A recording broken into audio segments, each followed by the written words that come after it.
I have two diagrams for what I call the symbiotic plot, the debate and the change. I made a video analyzing anime arcs with it, but I actually discovered it by studying movies. You can watch the prerequisite videos later, because I think you can get the hang of it as I explain them. I'll be spoiling every movie that I mention, so there will be timestamps in the description. Iron Man 1 uses both diagrams. First, change. The lesson is take accountability. Tony Stark was a rich kid who inherited his father's weapons company. Since it made him money, he didn't believe in taking accountability, so he chose to sell weapons despite the warnings and criticism. As a result of his choices, he creates his own problem where terrorists capture him with his own Stark weapons. Being in the cave changes him, and he learns to take accountability. He makes the Iron Man suit to break out, shuts down the weapons division, and becomes a superhero to destroy all of his old weapons in terrorist hands. Second is the debate. Obadiah doesn't believe in accountability, and he shows it by giving the terrorists Stark's weapons. This creates Tony's problem. Tony's belief in accountability forces the two to clash in a final fight. He wins, but unfortunately, the climax isn't a representation of accountability over no accountability. Shawshank Redemption uses the debate diagram. The conflict starts when Andy is thrown in prison. This pits the two main beliefs against each other. Red doesn't believe in hope because he has been serving his life sentence for a crime that he committed at a young age. He tries to get Andy to believe this too. The world around him also makes choices supporting this belief, like the attacks on him and deaths of fellow inmates who had hope. Andy believes in hope and continually makes attempts to get out of prison or make prison life better. Before the climax, it seems Andy has given up on hope and is about to end his life. But in the climax, Andy escapes prison and starts a new life, proving his beliefs correct. Red also gets out and is able to adjust to society, enhancing the theme. Toy Story 3 uses the debate diagram. Lotso was abandoned and replaced as a kid in the past, so he believes that kids don't love their toys and tries to make everyone acknowledge this. He forces Andy's toys to stay at the daycare, which is a problem for them. Woody believes that kids do love their toys because of his history with Andy. This is the lesson. He makes the choice to try and escape to return to his kid. The climax of their conflict is resolved when Woody reveals that only Lotso was left behind, turning all the toys against him, and when he proves that Andy meant to keep all of his toys. Plus, the meaning of love evolves from being there in person to being there in spirit, so a kid can still love their toys even if they aren't with them, allowing Andy to leave for college without sacrificing the theme. The Dark Knight uses the debate. The Joker believes that everyone is depraved deep inside, like him, and he tries to prove that by causing chaos that would bring that side out of people. This causes problems for Batman, who believes that people still believe in good deep down. He chooses to combat Joker's schemes and support Harvey Dent as his replacement. Their debate ends with the fairy. Joker had a slight win by corrupting Dent, but Batman had a bigger win when the two fairies decide not to blow each other up, despite Joker putting them in a situation tailored for that result. This proves that the people of Gotham still believe in good. There's also a theme with Dent, but one example is enough for now. Ratatouille uses the debate. Ego believes that not everyone can cook. His choices as a critic result in Gusteau's downfall in the past and challenging Linguini and Remy in the present. That creates a problem for the duo, who believe that anyone can cook due to Gusteau's teachings.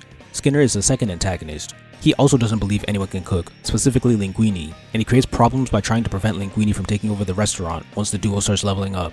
In the climax, Remy impresses Ego with his cooking despite being a rat, proving that anyone can cook.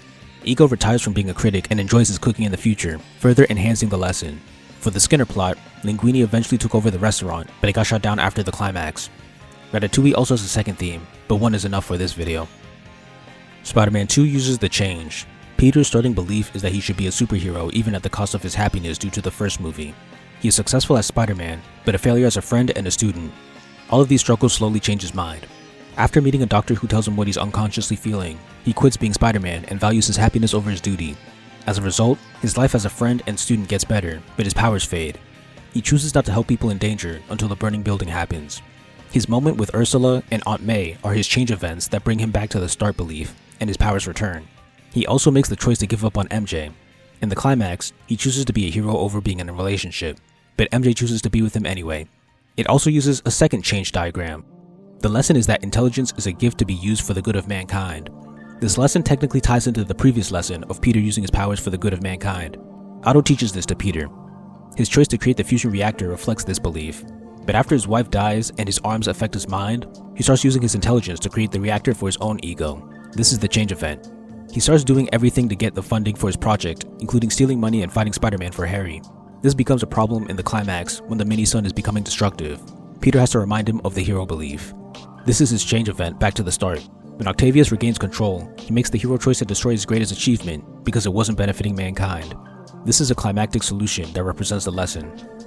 Dune Part 2 uses the change. Paul believes that he shouldn't use the prophecy to manipulate the Fremen. His reason is the visions of the Holy War creating a genocide. Chani is on his side as the good mentor, but his mother and Gurney are on the opposite side as bad mentors. They believe that he should use the prophecy for their own good. Paul's start choices are constantly refusing the task, but the problem is that the Fremen will need more power to go against Caladan. The change event is Paul gaining access to all memories.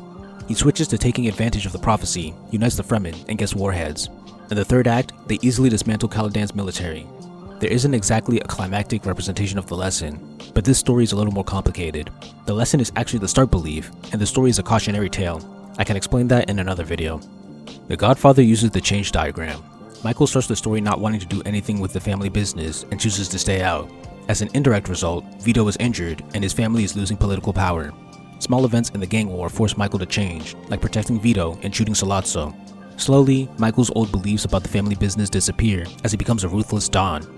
Throughout the film, his ruthless choices bring success to the family, and the climactic christening scene is a representation of his completed change. This is a cautionary tale too, meaning that the protagonist's last belief is on the opposite side of the writer's lesson, but that requires more analysis to explain and deserves a separate video. Whiplash uses the change diagram, but is complicated.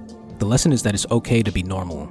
Andrew wants to be a great drummer, but there are two mentors. The good mentor is his father, who teaches him that it's okay to be normal. The bad mentor is Fletcher, who teaches him that greatness requires great suffering. Getting accepted into Fletcher's band is the change event that moves him towards the bad mentor. When Andrew chooses Fletcher, he drums well, but he also suffers mentally and physically. The worst was getting into a car crash.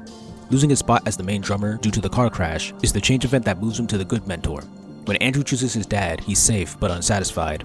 The story is complicated because it has him moving back and forth between the good and bad side, and then choosing the bad side at the end. There are multiple change events that move him between sides. Further complicating it is the fact that the climax has Andrew succeeding with Fletcher's beliefs, making the story a cautionary tale. I can cover the complexity another time, but it uses the change diagram in a more winding way rather than being straightforward. Obviously, not all movies use the symbiotic plot, but a lot of popular and critically acclaimed ones do. It's an effective formula that combines theme, character, and plot development into one. It has its roots in the hero's journey and three-act structure, but simply calling it those would be underselling it. This is a formula specific to Hollywood movies that consistently creates powerful stories. Watch parts 2 and 3 to see me cover more popular movies.